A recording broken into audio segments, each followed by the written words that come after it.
Supermarket में सामान खरीदने के लिए ये मारामारी की तस्वीरें इन दिनों सोशल मीडिया पर खूब वायरल हो रही हैं। ये तस्वीरें अमेरिका के सुपरमार्केट की हैं, जहां सड़क तक लंबी कतार है।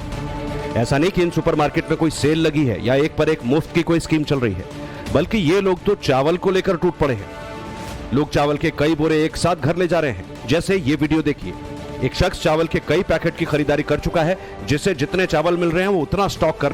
दरअसल अमेरिका पर मची इस खलबली की वजह भारत का वो फैसला है जिसमें भारत ने 20 जुलाई को गैर बासमती चावल के एक्सपोर्ट पर बैन लगा दिया, जिसके बाद से अमेरिका में बसे भारतीयों में बेचैनी बढ़ गई। लोग पैनिक में आकर गैर बासमती चावल को स्टॉक कर रहे हैं, क्योंकि उन्हें डर है अमेरिका में भारतीय चावल कहीं और महंगा ना हो जाए। अलग अलग रिपोर्ट के मुताबिक अमेरिका में 9 किलो के चावल के पैकेट जो पहले 1480 रुपए का मिल रहा था, वो अब दोगुने से ज्यादा दाम पर मिल रहा है और कई जगह तो चावल के एक पैकेट के लिए 4000 रुपए तक चुकाने पड़ रहे हैं।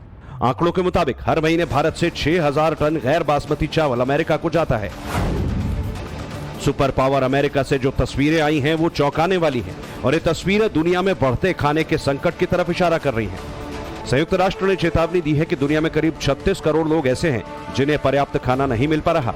Global report on food crisis के मुताबिक 2021 में 53 देशों में 19 करोड़ लोग ऐसे थे जिनके सामने भूखमरी का संकट था। 2022 में यह आंकड़ा 58 देशों में 25 करोड़ लोगों तक पहुंच गया। दुनिया पर आए इस नए संकट की 3 बड़ी वजह हैं। पहला, कोविड के बाद रूस यूक्रेन युद्ध, क्योंकि रूस और यूक्रेन ही अनाज के सबसे बड़े सप्लायर्स में से एक हैं, इसीलिए खाने का संकट ज्यादा बढ़ गया है। युद्ध के बीच भी रूस और यूक्रेन ने काला सागर से अनाज के सुरक्षित निर्यात के लिए समझौता किया था, लेकिन अब रूस ये कहते हुए समझौते से अलग हो गया है कि इससे सिर्फ यूक्रेन को फायदा हो रहा है। दूसरी वजह, भारत का चावल निर्यात पर रोक लगाना, जिससे कई देशों के सामने मुश्किल खड़ी हो गई, क्योंकि रूस यूक्रेन से गेहूं की सप्लाई रुकने की वजह से कई देश भारत के चावल पर निर्भर हैं।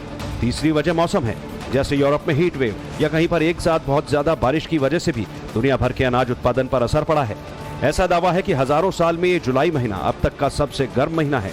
इन वजहों में तीसरी वजह प्राकृतिक संकट है, जिस पर किसी का जोर पर फिर से विचार करे, क्योंकि भारत चावल का सबसे बड़ा एक्सपोर्टर है।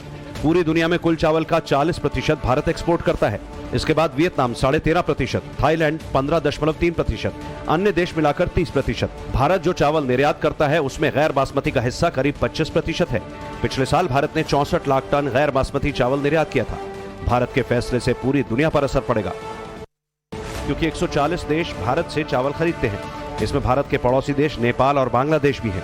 इसके अलावा अफ्रीकी देश मेडागास्कर, बेनिन, केन्या भारत के चावल पर निर्भर हैं। इनके अलावा गल्फ देश जैसे यूएई, सऊदी अरब, कतर भी भारत के चावल पर निर्भर हैं। फिर चीन, ब्राजील, इंडोनेशिया, तुर्की, ये सब देश भी भारत से बड़े पैमाने पर चावल खरीदते हैं। इस लिस्ट में अमेरिका 34वें नंबर पर है, जो हर साल औसतन 27,000 टन चावल भारत से खरीदता है। नेपाल अपनी जरूरत का 99% चावल भारत से लेता है। इसी तरह 23 देश ऐसे हैं जो अपनी जरूरत का 50% चावल भारत से लेते हैं। भारत को अपने चावल निर्यात पर 2 वजह से बैन लगाना पड़ा। पहली वजह, भारत में चावल के रेट एक साल में 11% तक बढ़ गए और घरेलू जरूरतों को पूरा करने के लिए दाम को कम करने के इरादे से फैसला लिया गया। दूसरी वजह, चावल उत्पादन वाले कई राज्यों पर मौसम की मार पड़ी है। हालांकि दुनिया ने अभी भारत से उम्मीद नहीं छोड़ी, क्योंकि ऐसा कई बार हुआ है कि भारत ने एक्सपोर्ट बैन के बावजूद जरूरतमंद देशों की मदद की है। इसलिए अब दुनिया के कई देश सीधे भारत सरकार से समझौते की कोशिश कर रहे हैं ताकि खाने का संकट न बढ़े।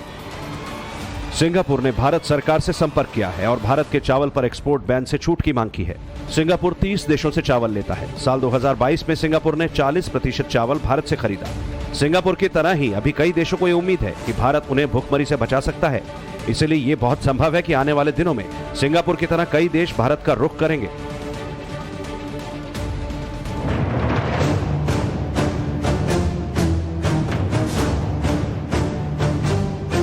इस साल भारत को चावल के एक्सपोर्ट पर बैन लगाना पड़ा।